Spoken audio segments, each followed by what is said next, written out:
السلام علیک یا ابا عبداللہ وعلی الارواح التي حلت بفنائک علیک منی سلام اللہ ابدا ما بقیت وبقی اللیل والنہار ولا جعله الله آخر العهد مني لزيارتكم السلام على الحسين وعلى علي بن الحسين وعلى أولاد الحسين وعلى أصحاب الحسين یا لیتنا کنا معکم فنفوز فوزا عظیما السلام علیکم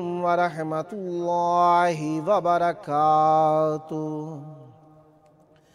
السلام علیک یا مولاي یا ابا الفضل العباس یا ابن امیر المؤمنین وابن سید الوصیین المطیع للہ ولرسولہ ولامیر المؤمنین والحسن والحسین السلام علیک یا قمر العشیرہ السلام علیکم ورحمۃ اللہ وبرکاتہ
حسبنا اللہ ونعم الوکیل نعم المولا ونعم النصیر ما شاء اللہ لا حول ولا قوة الا باللہ العلی العظیم اعوذ باللہ السمیع العلیم من ہمزات الشیاطین واعوذ باللہ ان یحضرون ان اللہ هو السمیع العلیم بسم اللہ الرحمن الرحیم الحمد للہ الذی نور قلوبنا بمعرفة الزہرا واجلى عیوننا ببکاء علی الزہرا ثم الصلاة والسلام على أبي الزهرة وعلى أبناء الزهرة وعلى بعل الزهرة وعلى بنات الزهرة وعلى شيعة الزهرة فقال إله الزهرة بسم الله الرحمن الرحيم إنما يريد الله ليذهب عنكم الرجس أهل البيت ويطهركم تطهيرا صدق الله العلي العظيم اللهم عجل وليك الفرج.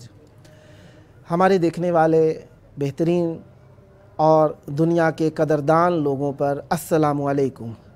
خداوند متعال آپ کی توفیقات میں اضافہ فرمائے اور اسی طریقے سے رجب المرجب کے اس چاند میں آپ بھی آ کر امام حسین علیہ السلام کی زیارت کا شرف حاصل کریں. جس طریقے سے آپ جانتے ہیں یہ ہمارا پروگرام جادو ٹی وی، روکو T V, Amazon fire T V اور ایپل ٹی وی کے ذریعے سے آپ روزانہ ملاحظہ کرتے ہیں اور اسے آپ پلیٹ فارم ٹی وی کے ذریعے سے بھی دیکھ سکتے ہیں. آپ جانتے ہیں کربلا مقدسہ میں آنے والے معزز زائرین ہمارے سر کا تاج ہوتے ہیں، ہم ان کی قدر کرتے ہیں اور جو ہمارے پروگرام میں قابل قدر شخصیات آتی ہیں کوشش یہی ہوتی ہے کہ انہیں کربلا میں آنے کے بعد اپنے پروگرام میں موقع دیا جائے. اسی طریقے سے آج ہمارے درمیان کچھ ہستیاں موجود ہیں، میں چاہوں گا کہ خود تعارف کرائیں. السلام علیکم ورحمۃ اللہ وبرکاتہ. وعلیکم السلام ورحمۃ اللہ وبرکاتہ. میں آپ کا بہت شکر گزار ہوں کہ آپ تشریف لائے، اپنے قیمتی وقت میں سے اس عبادت میں اضافے کا سبب بنے. میں چاہوں گا کہ آپ اپنا تعارف خود کرا دیجئے. بسم اللہ الرحمن الرحیم. یا علی مدد صلوات اللہم صلی علی محمد وآل محمد.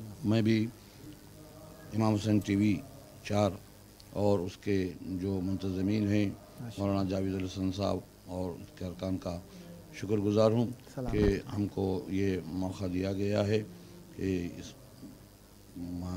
موقع پر ہم حاضر ہو کر آپ کے سامنے رہیں۔ وہ تعارف کے لیے میں یہی کہوں گا کہ میرے اپنے ظاہری تعارف کے لیے جو دنیاوی تعارف ہے اس کے لیے یہی بہت کافی ہے کہ میں حیدرآباد دکن جسے شہر ولائے علی اور رضا حسین کے نام سے جانا جاتا ہے اس کے ذاکر آفتاب دکن علامہ اختر زیدی صاحب قبلہ علی اللہ مقام کا بیٹا ہونے کا شرف رکھتا ہوں۔ یہ مجھے ملا کر 5ویں پشت ہے۔ شبیر کے مداحی میں جس نے کہا کہ یہ سلسلہ چلا آ رہا ہے، یہ تو ظاہری تعارف ہے بالکل، لیکن ہر انسان کے لیے ایک وقت آتا ہے جہاں اسے طے کرنا ہوتا ہے کہ اسے زندگی میں کیا کرنا ہے۔ میرے لیے جب زندگی میں یہ وقت آیا تو میں نے یہ طے کیا کہ مجھے ذکر حسین کرنا ہے، تو اس کے لیے میرے بھائی میر محمد علی رضوی وفا شاعر میسم مخال کے 4 مصرے ہیں کہ سرپ نے کبھی شرک کا الزام نہ لینا، جز نام علی اور کوئی نام نہ لینا، شبیر پر گریے کے سوا دید علی تک آنکھوں سے وفا اور کوئی کام نہ لینا۔ میرے بڑے بھائی شاعر سخا حرم علی جاوید مقصود کے 4 مصرے ہیں کہ من مشتعل عشق علی ہم چکنم، جو بات ہو تو اسی کی، جو ذکر ہو تو وہی، ہونٹ جب تک ہے کھلے نام علی لینا ہے، جب تک سانس ہے یہ ذکر علی کرنا ہے، آنکھ جب تک ہے کھلی دید علی کرنا ہے، علی امام منصو ملم غلام علی، ہزار جانے گرامی فدا بنام علی۔ بس یہی میرا اپنا تعارف ہے۔ میرا نام حیدر زیدی ہے۔ میرے والد کو شہر ولائے علی رضا حسین کے مومنین نے آفتاب دکن کا خطاب دیا تھا، اور ان کے گزرنے کے بعد انہی مومنین نے، ان کے خلوص محبت نے مجھے آفتاب ازا کا خطاب دیا ہے، تو آفتاب ازا حیدر زیدی کے نام سے میں جانا جاتا ہوں۔ سلامت رہیے۔ چاہوں گا آپ بھی اپنا تعارف کرا دیجیے۔ یا علی مدد صلوات۔ میرا نام سید عباس حیدر پرویز ہے۔ میرے والد نقیب سوز کربلا مولوی میر صادق علی مرسی خان تھے۔ میرے دادا بلبل دبستان دبیر مولوی میر حمایت علی صاحب مرسی خان تھے۔ میرا پورا خاندانی سجرہ ذکر حسین میں مشغول ہے۔ یہاں میرے فرزند بھی ہے، پھر ان کے فرزند بھی ہے، ماشاءاللہ میری بھی 5ویں پشت ذکر کر رہی ہے۔ میرا پورا خاندان مرسی خانی میں حیدرآباد کی مصروف ہے۔ سبحان اللہ۔ اور اس میں گرامی آپ نے نہیں فرمایا، میرا نام پرویز ہے مرسی خان۔ سبحان اللہ۔ میں چاہوں گا کہ آج جس طریقے سے آپ جانتے ہیں کربلا مقدسہ بھی ہے، ساتھ میں رجب المرجب بھی ہے، اور ساتھ میں امام محمد باقر علیہ السلام کی آمد کی شب بھی لگ گئی ہے۔ اسی اعتبار سے چاہوں گا کہ ہم کوئی آپ سے فیض علمی حاصل کریں۔ میں ابتدا میں زمین کربلا ایک خود اپنے آپ میں اتنا وسیع موضوع ہے کہ اسے سمیٹنا تو ممکن ہی نہیں ہے، لیکن بہرحال میں تعارفاً کربلا کا تعارف میں آپ کو اس انداز میں کراؤں۔ پھر میرے بھائی وفا محمد علی وفا کے شعر سے کہ یہ زمین کربلا ہے، یہ زمین کربلا ہے، کوئی عرش اس سے اونچا نہ ہوا ہے، نہ ہے نہ ہوگا۔ والد محترم آفتاب دکن شاعر بھی تھے، انہوں نے کہا کہ کربلا بکتی ہے کیا شے تیرے بازاروں میں، کربلا بکتی ہے کیا شے تیرے بازاروں میں، انبیاء بھی نظر آتے ہیں خریداروں میں۔ یہ سرزمین ہے ہی ایسی۔ اس کے متعلق بہرحال یہ بات ہوتی ہے کہ اس کا ذکر قرآن میں کربلا کا ذکر اس طرح ملتا ہے، تو اس کا بھی ایک موقع میں آپ کے سامنے عرض کر دوں کہ سورہ دخان کی آیت ہے کہ فما بکت علیہم السماء والارض وما کانوا منظرین۔ اس آیت کی تفسیر میں کہ کچھ لوگ ایسے تھے کہ جن کے گزر جانے پر نہ زمین روئی نہ آسمان رویا، تو اس کا مطلب یہ ہے کہ نہ زمین روئی نہ آسمان رویا کا مطلب یہ ہے کہ زمین بھی روتی ہے اور آسمان بھی روتا ہے۔ تو کچھ لوگ کے اعمال ایسے تھے جن کے گزرنے پر نہ روئی، لیکن یقیناً کچھ لوگ ایسے تھے کہ جن کے گزرنے پر زمین بھی آنسو بہائی ہے اور آسمان میں بھی اشک بہائے ہیں۔ تو اس کی تفسیر میں واقعہ ملتا ہے، تفصیل میں نہیں جاؤں گا۔ مولا کائنات امیر المومنین علی بن ابی طالب علیہ السلام سفر میں تھے اپنے ہمراہیوں کے ساتھ، چاہنے والوں کے ہمراہ۔ جب اس زمین سے گزر ہوا تو علی گھوڑے سے اترے، ایک مشت خاک اٹھائی، سونگ کر اسے پھینکی اور رونے لگے۔ تو پوچھنے والوں نے پوچھا، جو ساتھ تھے چاہنے والوں نے، کہ علی رونے کا سبب کیا ہے؟ تو علی نے بتایا کہ ایک وقت آئے گا کہ اس زمین پر میرا لال حسین اپنے جانثاروں کے ساتھ شہید کیا جائے گا، تو اس وقت زمین بھی روئے گی اور آسمان بھی روئے گا۔ یہ کربلا کی سرزمین وہ زمین ہے کہ جس سے یاد دلا کر اللہ نے